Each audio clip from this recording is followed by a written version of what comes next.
오늘 말씀입니다. 민수기 21장입니다. 4절부터 9절 말씀까지 민수기 21장 4절에서 9절입니다.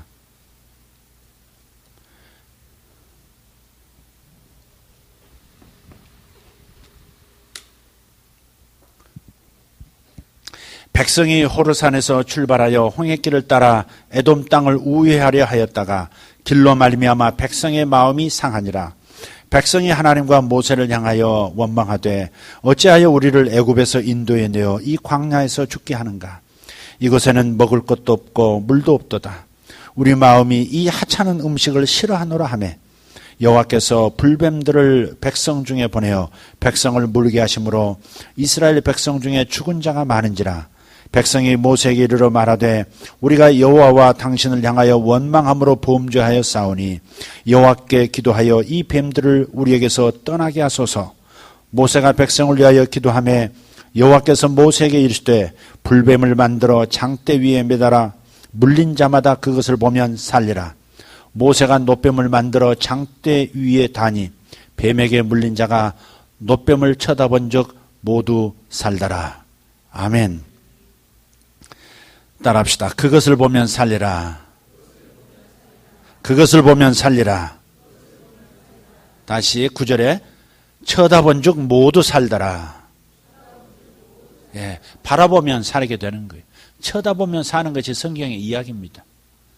예, 구약성도 광야에서 불뱀을 만난 구약성도들은 불뱀을 보면 놋뱀을 보면 살게 되었고 우리 신약의 성도들은 예수님을 바라보면 살게 되어 있습니다. 예수님을 바라보면 사는 겁니다. 다른 방법 없습니다. 다른 방법 없습니다. 그 외에 더 추가되는 것도 없습니다. 예수님을 바라보고 예수님을 쳐다보면 사는 것입니다. 이것이 성경의 이야기입니다. 단순합니다. 이 기쁜 소식이 얼마나 쉽게 받아들일 수 있는 복음이 되었는지 몰라요. 이게 불뱀 얘기가 나오죠.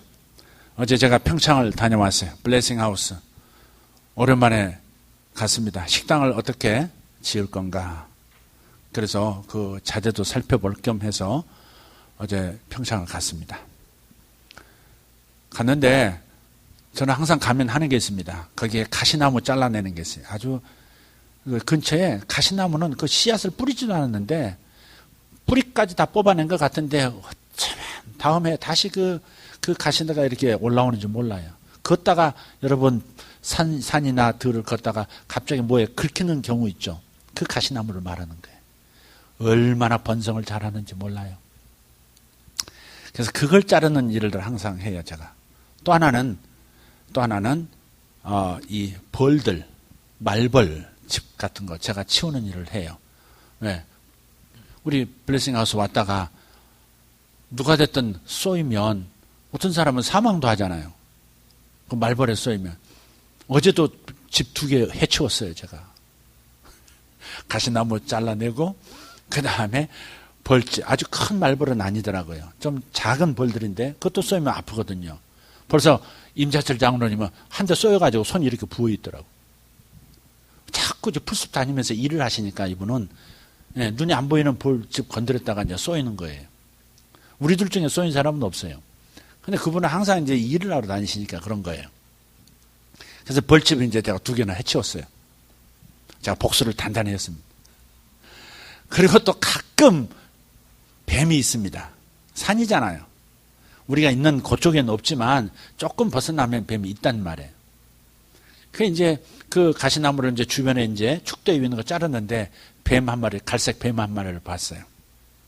그리고 다시 그래서 이 백반가루를 쭉 제가 다시 뿌리고 안 죽게 해야 되는데 백반 뿌리면 뱀이 죽거든요. 그전에도 한 마리 백반 뿌려서 잡아냈거든요. 백반을 뿌리면 돼요. 그리고 다시 그 건축 자재를 보려고 제가 이동을 하면서 그 마을 이장님 댁을 찾아가는 도중에 큰 대로변에서 뱀이 이렇게 도로를 가로지는 녹색 뱀 하나가 가로지는 걸 또 봤어요. 칠 뻔했죠. 뱀도 이렇게 피하더라고요. 차가운 걸 보고서 이렇게 피하더라고. 그래서 영특한 뱀이다. 그래서 갈색뱀하고 녹색뱀 봤는데 하나는 위험한 것 같아요. 머리가 삼각형에다가 하나는 위험하고 하나는 그냥 평범한 물려도 뭐 상관없는 그런 뱀이에요. 근데 뱀이 어쨌든 우리 기도하는 그 장소에 가까이 있는 것은 혹시 만에 하나 물리기도 할까봐 뱀은 이제 처리를 제가 하는 거예요. 또 본능적으로 뱀이 좀 싫거든요. 근데 학습 효과인 것 같아요. 뱀에 대한 트라우마가 우리가 조금 있어요.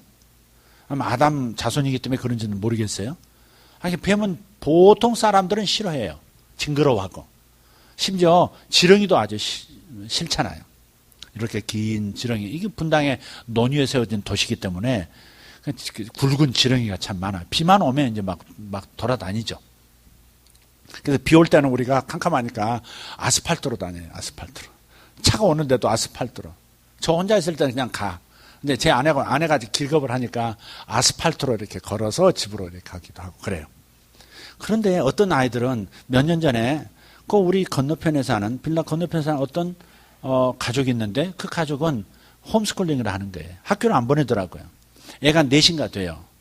어느 날 시끄러워서 바깥으로 내다보니까 아이들은 뭔가 열심히 집중하고 있는 거예요. 내 아이가. 나가봤어요. 그랬더니 간밤에 내렸던 비 때문에 뱀이 이제 나온 거예요. 뱀이 아니고 지렁이가 나온 거예요. 그 이제 좁은 그 빌라 단지에 도로를 가로질러 가지만 이미 마른 땅이 돼 있기 때문에 필경은 햇빛 아래서 죽을 거예요. 그냥 애들이 내 놈이 쭈구리가 앉아서 열심히 분무기로 축축 뿌려주면서 징그러워하지도 않고 뿌려주면서 힘내 더 빨리 가 얘야 더 빨리 가 지렁이야 빨리 가 이러고 있더라고요. 그 징그러운 저도 징그러워하거든요. 하긴 길쭉한 건 아주 징그러워요. 근데 이놈들은 전혀 징그러워하지도 무서워하지도 않고 지렁이하고 친구가 돼가지고 열심히 가라는 거예요. 사실 이게 정상적인 거예요. 뭔가 우리가 상처가 있는 거예요. 학습된 게 있어요.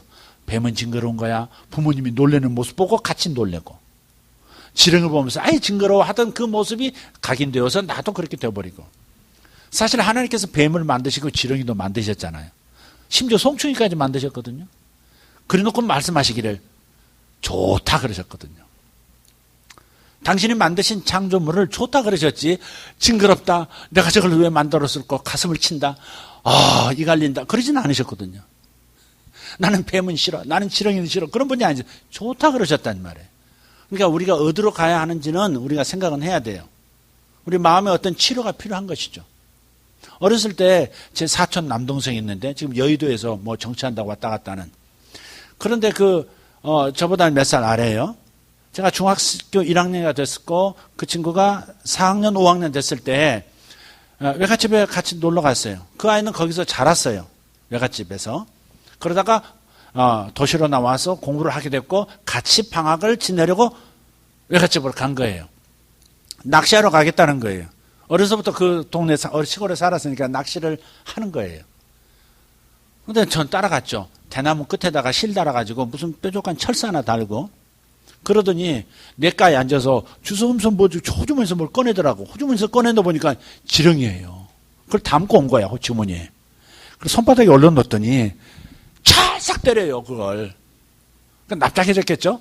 그거를 이제 기절시킨 다음에 그걸 똑 떼가지고 절반을 낚시에 끼우고 그걸 낚시를 하더라고요. 저는 상상도 못할 일이에요 지금 이게. 어제 뱀을 2마리를 봤단 말이에요. 녹색뱀, 갈색뱀. 그래도 오늘 근데 그 뱀을 보고 야 뱀 있다. 이쪽 풀숲 더 베버려라. 이제 장로님한테 이거 좀 이쪽 좀 더 베시고 나무만 남기세요. 내가 그랬단 말이에요. 그랬더니 우리 그 같이 있던 이순희 권사님이 아니 목사님의 눈에만 뱀이 보여요. 우리는 그렇게 산을 쏘다니는데 뱀이 안 보이는데 왜 목사님 눈에만 뱀이 보이냐. 뱀을 몇 번 거기서 발견하고 뭐 치우고 뭐 쫓고 뭐 그랬단 말이에요. 왜 목사님 눈에만 보이냐고. 또 차를 타고 임장로님을 차를 타고 가다가 녹색 뱀을 봤다 그랬잖아요. 저 뱀 보라 그랬더니 아니 나는 여기를 수시로 왔다 갔다 지금 몇 년째 이러고 있는데 길가에서 뱀을 마을에서 본 적이 없는데 어떻게 목사님 눈에는 뱀이 또 띄냐 이게요. 마중 나오듯이 말이지. 그런데 오늘 오전에 말씀을 이렇게 펼쳤어요. 말씀을 딱 펼쳤는데 바로 이 말씀인 거예요. 불뱀에게 물렸다는 이 말씀. 그래서 어제 뱀을 2마리나 보고 그러던 차에 하나님께서 이럴 때는 뭐 이렇게 들여다보라, 주목하라, 그런 인도하심이 있을 때가 있거든요. 오늘 그래서 이 말씀을 여러분과 나누게 된 거예요. 광야에는 불뱀이 항상 있어요. 숲에 항상 뱀이 있듯이 광야에는 이 불뱀, 뭐 불타는 뱀이 아니에요. 한번 물면 열이 불처럼 일어나서 죽게 만드는 그런 독을 가진 뱀이란 뜻일 겁니다. 불뱀이 있었단 말이에요. 그런데 불뱀이 어느 날 갑자기 그냥 이스라엘 진영에 막 들어와서 잠자던 사람도 물고 만나 죽던 사람도 물고 뭐 이렇게 돼버렸어요. 많은 사람이 죽고 많은 사람이 막 앓고 있단 말이에요. 원인은 뭐였어요? 그들의 원망이었어요. 하나님에 대한 원망, 그리고 지도자에 대한 원망이었어요. 우리가 세상 사람들에게 메르스의 이유를 우리는 속 시원하게 이야기하기가 어려워요. 메르스라는 이 바이러스가, 이런 질병이 항상 있었어요. 암세포가 우리 몸에 항상 있듯이, 항상 있듯이 그걸 면역세포가 없애주는 거 아니겠어요? 항상 있듯이 메르스도 그런 거예요. 사스도 항상 그런 병이 있는 거예요. 에볼라도 항상 있는 것이고요. 자, 불뱀도 광야에 항상 있어요. 그런데 왜 물었느냐 이게. 왜 물리지, 한 번도 물린 적 없고 죽은 사람이 없던 이스라엘의 행군 가운데 불뱀에게 물려 죽는 사람이 생겨났느냐. 그것은 그 군중들 사이에 있는 원망이라는 것이. 이것이 하나님의 관점에서 그 상황을 해석한 이야기예요. 다른 각도로 과학자들은 얘기할 수 있어요. 요즘은 인공위성에서 그 지역의 기후, 온도, 강우량 다 조사해가지고요. 이 지역에 어떤 종류의 질병이 지금 발병할 것이다. 그리고 어떤 전염병이 창궐할 것이다. 그런 얘기들을 예측하고 통보해주는 시스템까지 발전이 됐어요. 여러 가지 측면에서 바이러스를, 이런 병연균들을 말할 수 있단 말이에요. 있지만 우리는 이러한 일상 가운데 일어나는, 늘상 있을 수 있는 이러한 일들 가운데서 주권적인 하나님의 섭리를 가지고 해석해야 한단 말이에요. 그것이 세상 사람과 예수 믿고 하나님의 말씀을 아는 사람들의 자세예요. 차이예요. 만약 메르스가 어떤 하나님의 어떤 뭐 이런 전염병이 하나님의 심판 가운데 있어서 그렇다, 누군가가 불신자가 들으면 아니 사람이 죽는 마당에 어떻게 그런 얘기 할 수 있느냐고 또 난리가 또 날 거예요. 일본의 동지진이 일어났을 때 또 어떤 목사님께서 한마디 하셔도 하나님의 진노 가운데 일본에 있습니다. 우리 일본에서 기도해야 됩니다. 좋은 뜻으로 그렇게 얘기한 거예요. 일본이 하나님께 돌아오도록 기도합시다. 그런데 그 부분, 하나님의 진노란, 하나님이 지진을 일으켰다라고 하는 자기들 수준에서는 이해할 수 없는 그 얘기를 자기식으로 또 얘기해서 기독교를 공격하고 비난했단 말이에요. 이런 말을 하기 어렵지만 우리는 중보기도를 해야 되는 사람으로서, 세상을 책임져야 할 교회의 일원으로서 우리는 하나님의 손길을 의식하지 않을 수가 없는 거예요. 하나님의 뜻, 하나님의 주권적인 역사심을 해석하고 그 방향을 우리가 해결해야만 이 문제가 종식된다고 하는 신학적 관점을 우리는 버릴 수가 없단 말이에요. 그래서 이런 말씀도 이렇게 드리는 거예요. 저기서 병원 때문에 가족이 그냥 어려움을 겪고 있는, 벌벌 떨고 있는 상황에 거기다가 대고 하나님이 심판을 하고 계십니다. 이런 얘기 한다는 것은 무리한 일이고 있을 수 없는 일이죠. 그러나 우리는 중보기도해야 할, 세상을 위해서, 이 나라를 위해서 기도해야 할 사람들로서 이런 문제는 이런 관점에서 해석하고 하나님 앞에 문제를 가지고 나가서 해결해야 하는 것입니다. 동의하십니까? 자, 광야에 불뱀들이 있었어요. 그런데 원망과 불평, 무엇 때문에? 자기 길을 인하여 불평했다는. 여러분, 우리는 인생길을 가고 있어요. 가족들과 함께 인생길을 지금 걸어가고 있는 중이에요. 얼마 오셨는지 모르지만 각각 다 달라요. 어느 길을 가고 계시는지, 어떤 삶의 길을 가고 계시는지 저는 몰라요. 그렇지만 우리는 각각 인생의 길을 가고 있어요. 그런데 인생길을 가다 보면 평지만 있는 게 아니라는 것이죠. 산을 넘어야 될 때가 있고 골짜기를 건너기 위해서 몸부림해야 될 때도 있는 거예요. 그런데 이런 넘어야 할 산을 만나고 건너야 할 강을 만났을 때 그 상황을 통해서 하나님께 영광을 돌리며 하나님께 힘을 얻어 더 많은 것을 배우면서 통과하는 사람이 있는가 하면 어떤 사람은 원망과 불평으로 일관되게 자기 인생길을 불평하는 사람이 있어요. 이스라엘 사람들이 성숙하지 못한 탓에 하나님께서 홍해에서 건져주셨고 10가지 재앙에서도 건져주시고 보호해주신 그 구원의 은혜를 망각한 채 작은 어려움에 불평을 했단 말이에요. 심지어 하늘에서 내리는 그 신령한 음식 만나를 가지고 하찮은 음식이라 그런 거예요. 싫어하며 그랬어요. 이 하찮은 음식이 싫다 그랬단 말이에요. 이거 먹고 어떻게 살란 말이야? 이래버렸단 말이에요. 하나님이 공급하시는 신령한 놀라운 방식으로 공급하는 광야에서도 먹을 것이 떨어지지 않게 하시는 이 놀라운 역사에 원더풀 하는 것이 아니라 이 하찮은 음식이라고 평가하고 싫어해버렸다가 시편 78편에 보면 이 만나를 천사들의 음식이라고 그랬거든요. 어떤 사람은 하찮은 음식이라고 그러고 어떤 사람은 천사들이 먹는 힘 있는 존재들이 먹는 양식이라고 말해서 관점이 이렇게 다른 거예요. 우리는 천사들의 음식을 하나님이 주신다고 믿는 사람군에 속해야 할 줄 믿습니다. 산을 만나고 건너야 할 계곡을 만났을 때 두려워 떨면서 원망하고 불평할 것이 아니라 하나님께서 이 상황에서 하나님께서 어떤 능력을 우리에게 부어주시고 어떤 지혜를 주셔서 이 과정을 통과하게 하실까? 할렐루야! 기대가 됩니다. 주님 견뎌내게 도와주실 줄 믿습니다. 이렇게 나가는 긍정적인 사람이 되시기를 바랍니다. 원망하고 불평하면 뭔가가 틈타요. 광야에 늘 뱀이 있었는데 왜 안 물렸다가 이때 물렸을까?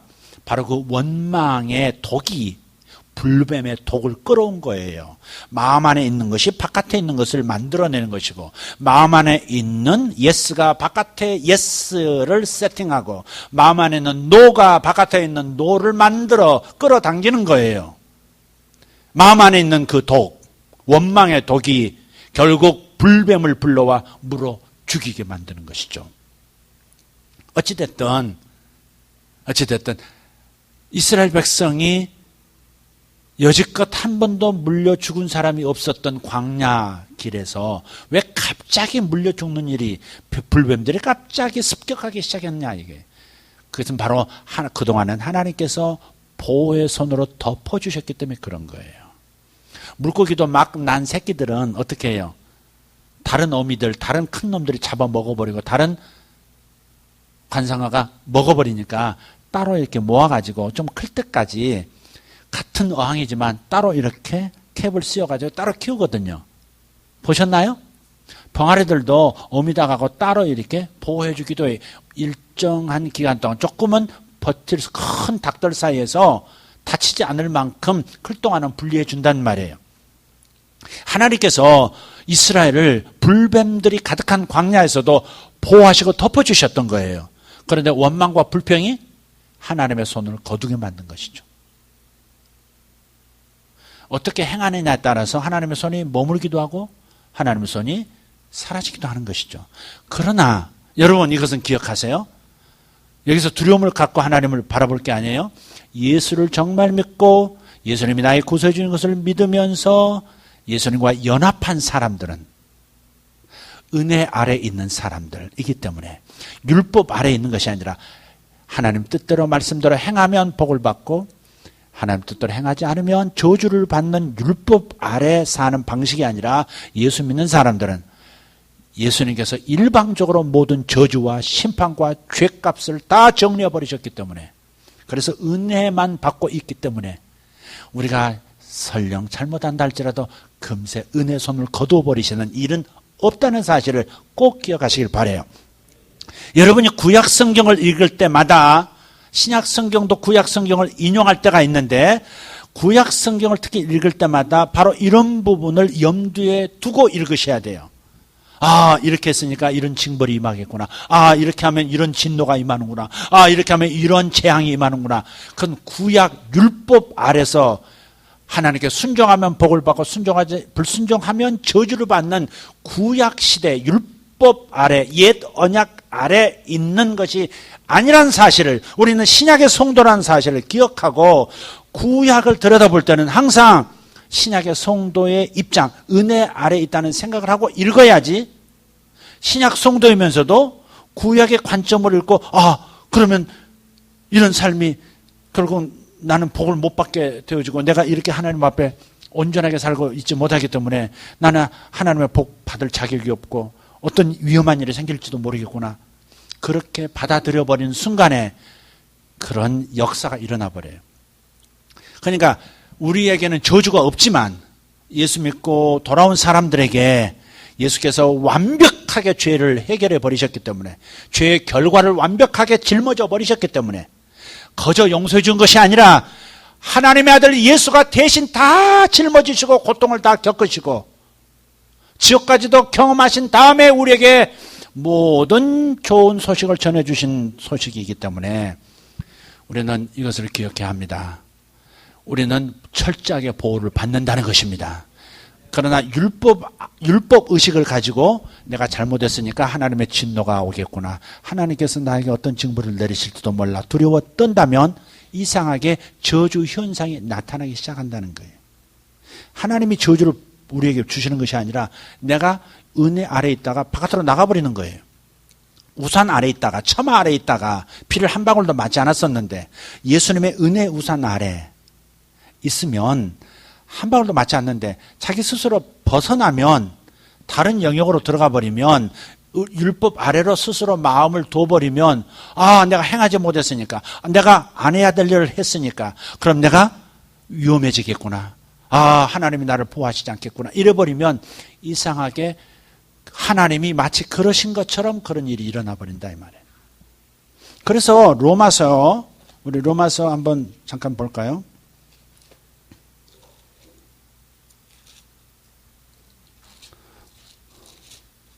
로마서 7장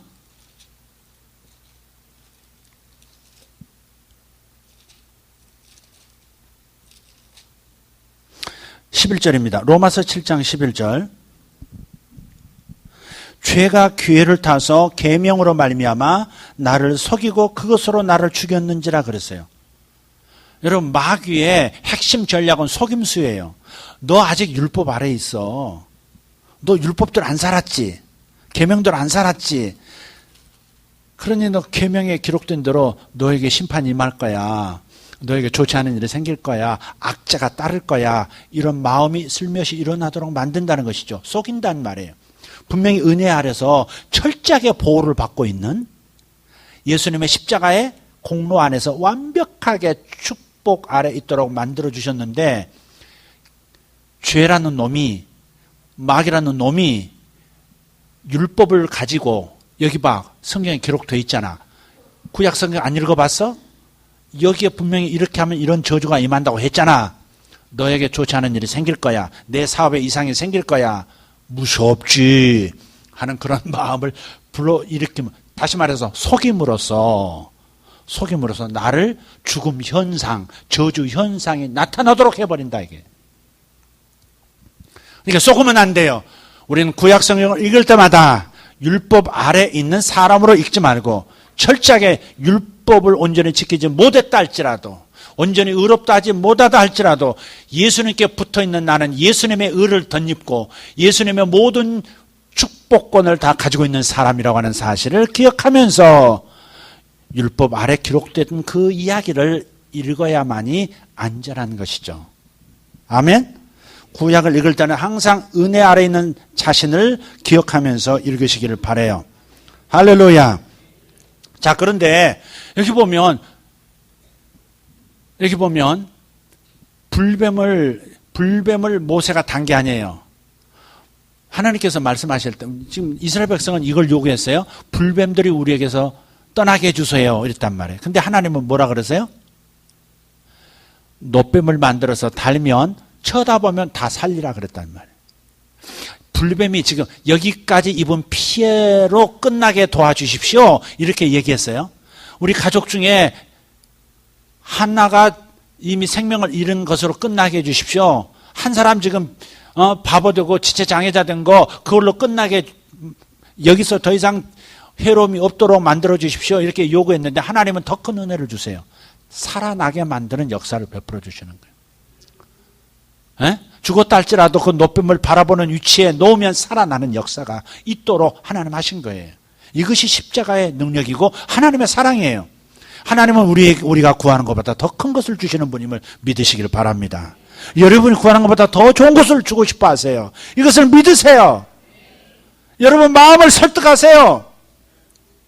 믿지 못하는 내 마음을 자꾸 설득해서 나는 받을 자격이 없어. 그러는 당신 자신의 완고한 마음속의 목소리를 잠재우셔야 돼요. 목소리 싸움에서 기죽으면 안 돼요. 네 같은 게 뭐 복받을 자격이 있다고. 네가 무슨 좋은 부모야. 네가 자식에게 제대로 밀어주지도 못하는 아비가 무슨 아비야. 이런 소리들이 여러분 안에서 일어날 때 그런 목소리를 잠재우라 이 말이에요. 나는 예수님께 붙어있기 때문에 예수님의 모든 좋은 것이 내게 흘러들어와서 좋은 아버지로서 자식에게 줄 것이 있고 신앙을 유산으로 남겨줄 수 있고 모든 복을 자식에게 기도로서 축복해 줄 수 있는 그런 아버지야. 그렇게 말함으로써 그 속에서 일어나는 모든 악한 말들이 모든 나의 삶을 피폐하게 만드는 말들이 잠잠해지도록 만들어야 되는 거예요. 하나님이 너를 받으실 것 같아? 하나님이 자꾸 은혜를 배은망덕하고 자꾸 지은 죄를 자꾸 짓고 있는 너를 하나님이 지금 기뻐하시고 만족해 하실 것 같아? 그럴 때 하나님의 목소리를 들려드려야 합니다. 여러분 자신에게 복음을 설교해야 돼요. 바로 그 죄 때문에 예수님께서 채찍을 맞으셨고 바로 그 죄 때문에 주님께서 피 흘려 죽으셨어. 주님께서는 내 모든 죄를 쳐주셨고 내 허물을 쳐주셨으니 그러므로 나는 하나님께 사랑받는 의인이고 아들이 되었어. 내가 비록 넘어졌지만 주님은 나에 대해서 사랑하시고 변함없이 만족해 하시고 기뻐하시는 그 마음의 뜻을 철회하지 않으셨어.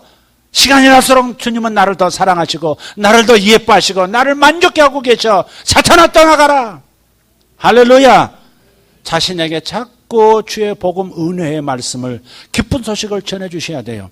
예수 한 번 믿고 구원받았던 그것으로 끝내버리지 말고 구원은 지금도 계속 누릴 수 있는 축복입니다. 아침에 일어날 때 그렇게 하셔야 합니다. 주님 나는 구원받았습니다.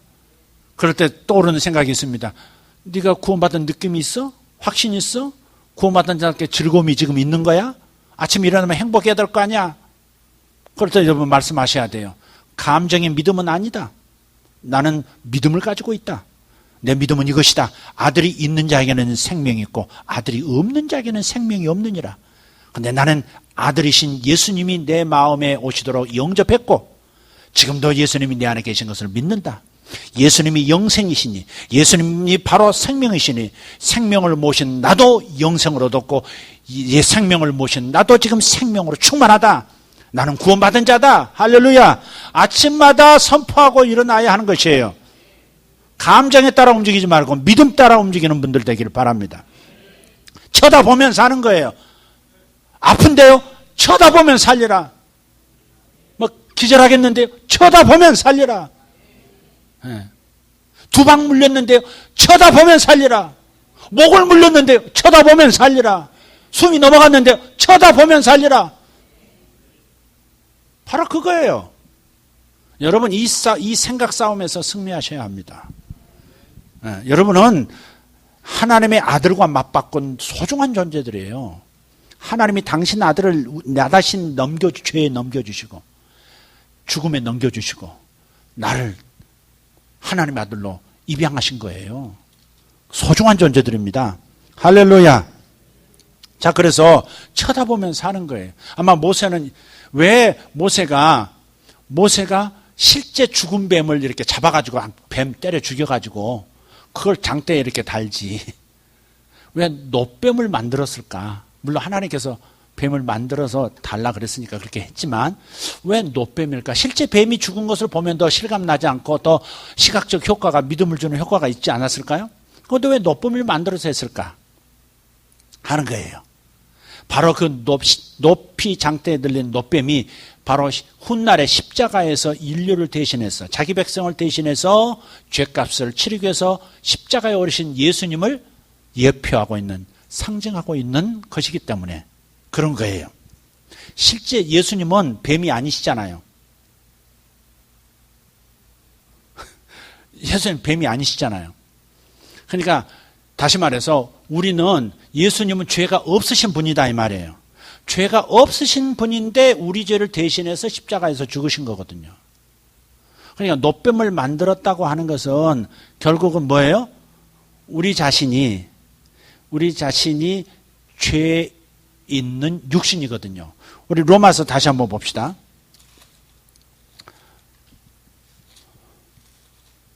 로마서 8장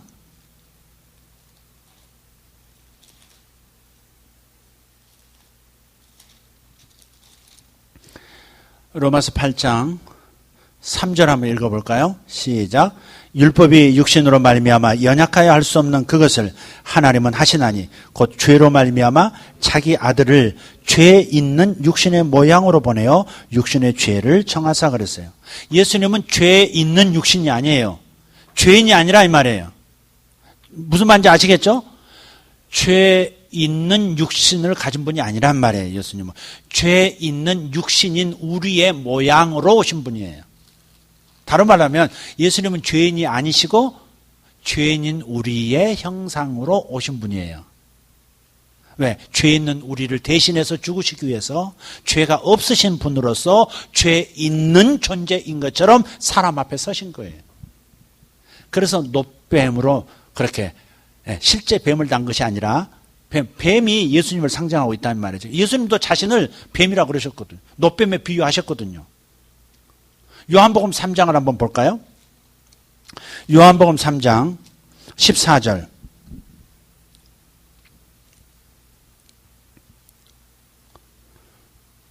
같이 읽겠습니다. 모세가 광야에서 뱀을 든 것 같이 인자도 들려야 하리니 이는 그를 믿는 자마다 영생을 얻게 하려 하심이니라. 아멘.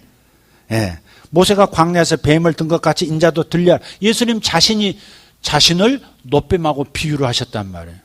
예수님처럼 아름답고 완벽하신 분이 어디 있어요?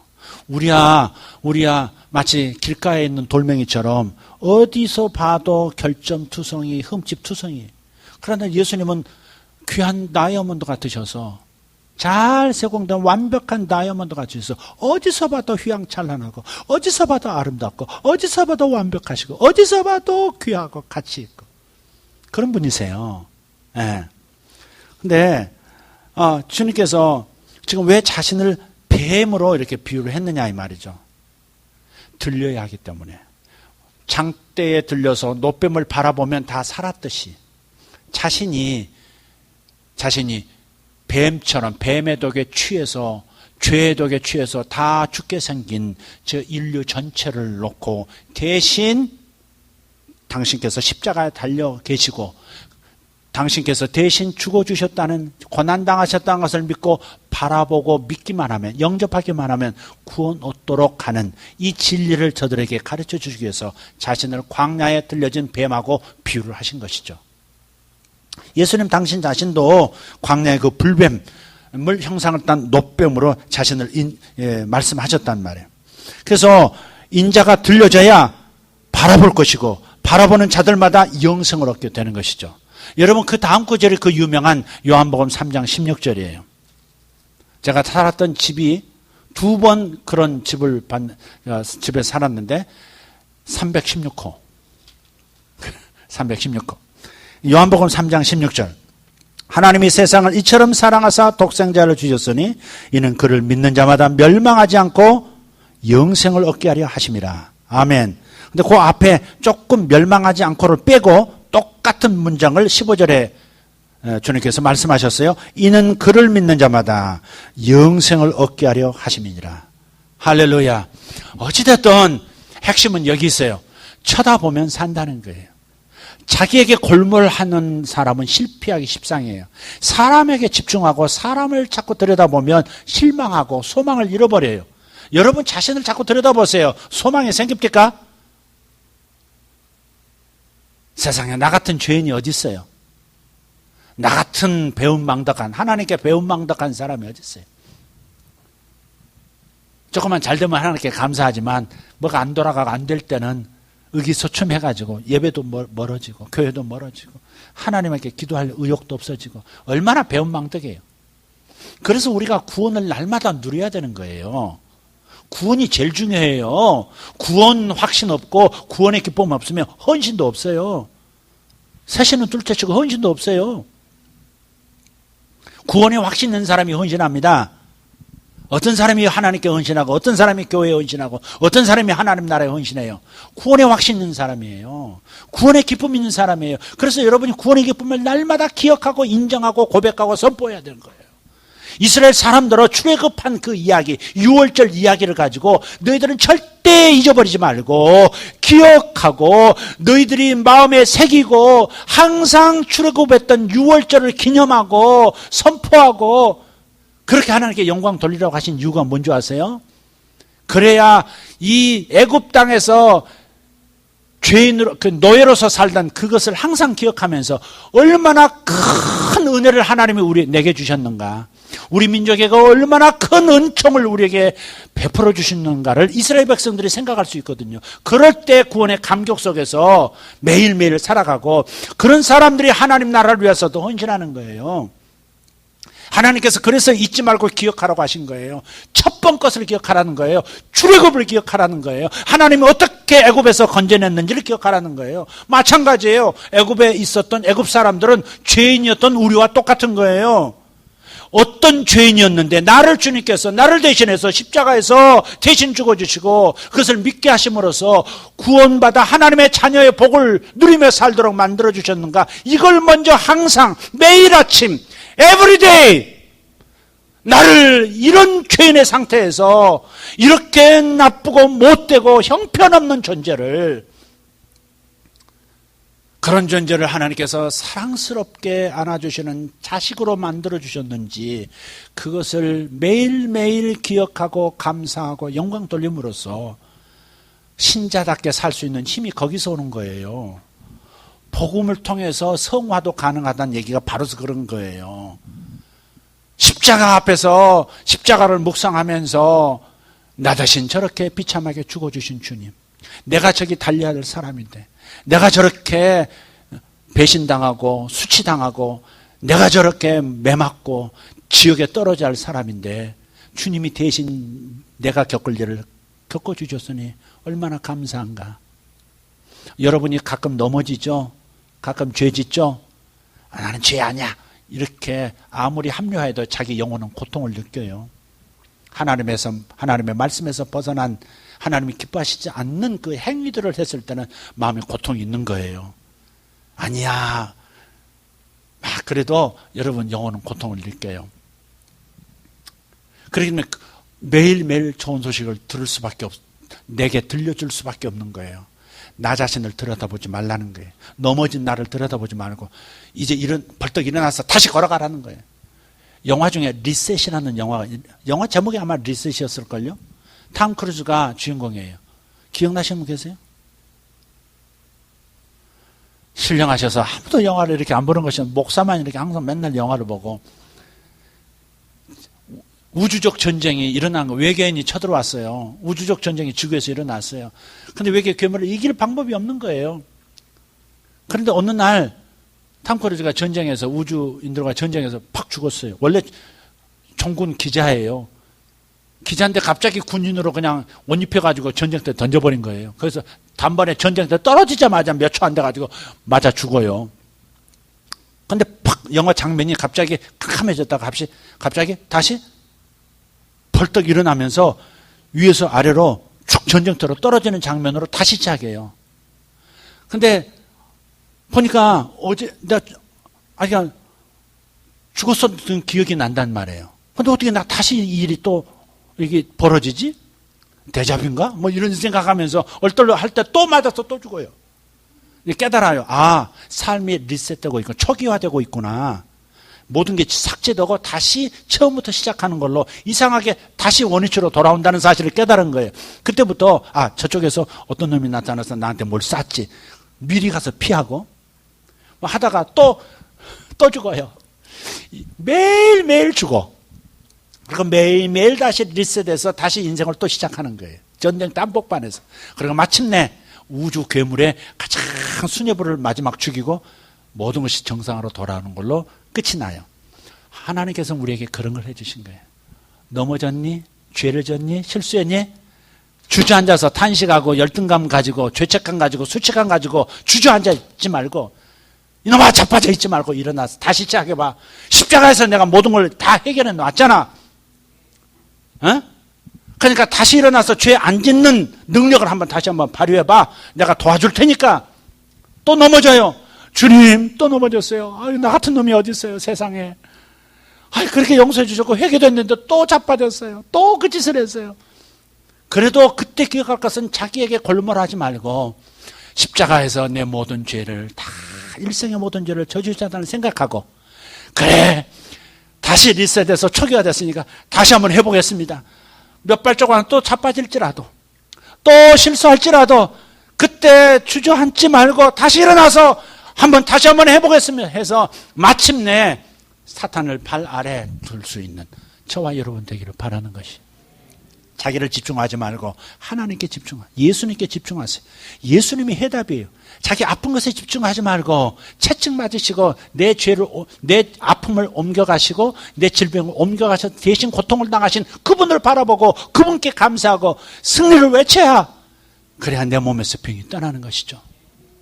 내 죄를 자꾸 들여다보지 말고 십자가에서 내 죄값을 치러주시고 다시 일어나서 달려라 광섭아 다시 일어나서 달려라 내 딸아 하는 바로 그 음성을 그 격려의 음성을 들으면서 벌떡 일어나는 사람이 주님이 원하시는 사람이지 주저앉아서 마음의 고통을 찌르고 그래도 조금은 고통을 겪어야 하나님 앞에 덜 미안한 거야 나는 죄인이야 막 가리가리 찢어가면서 개폼 잡지 말고 벌떡 일어나서 할렐루야 하면서 또 뛰어가는 거예요.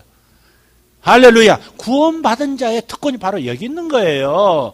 죄 지어도 좋다. 다 용서해놨으니까 마음대로 살아라가 아니에요. 하나님 주신 의로움에서 실제 현장에서 의로움으로 발전할 수 있어야 되거든요.